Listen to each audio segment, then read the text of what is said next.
నేను యోగా చేద్దామని జిమ్‌కైతే వచ్చాను. ఒకసారి మీకు మా జిమ్ చూపిస్తాను.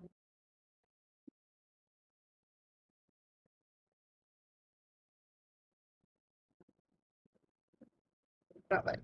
యోగా అని చెప్పి జిమ్‌కెందుకొచ్చానని కదా! ఎందుకంటే మేము జిమ్‌లోనే యోగా కూడా చేస్తాం. ఇప్పుడు యోగా ఎక్కడ చేస్తారో నేను మీకు చూపిస్తా.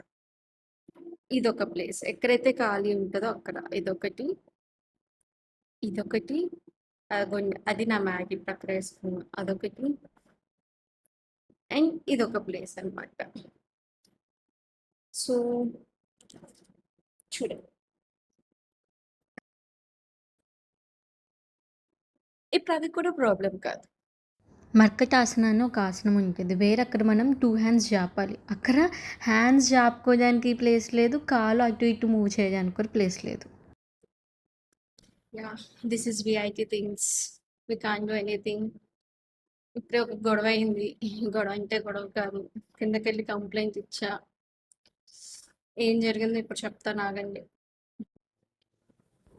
ఏమైందంటే నేను ఫస్ట్ జిమ్‌కొచ్చినప్పుడు అక్కడ 2 మ్యాట్స్ ఖాళీ ఉన్నాయి కదా! అక్కడ కూడా ఇద్దరు చేస్తున్నారు. సో, నేను కిందకెళ్ళి సెక్యూరిటీ అక్క వాళ్ళకి అడిగాను. ఇక్కడ చెయ్యొచ్చా యోగా? ఖాళీగానే ఉందంటే, లేదు మ్యామ్ పర్మిషన్ కావాలంటే మ్యామ్‌కి కాల్ చేస్తే మ్యామ్ ఎత్తలేదు ఫోను. సో, నా ప్రాబ్లమ్ ఏంటంటే ఇప్పుడు అక్కడ బయట చేస్తే వాళ్ళకొచ్చిన ప్రాబ్లమ్ ఏంటి?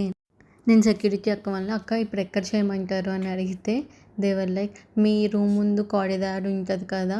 అక్కడ చెయ్యండి" అని అన్నారు. ఇప్పుడు నేను నా రూమ్ ముందు చేస్తే ఎళ్ళే వాళ్ళకి ఇబ్బంది అవ్వదా?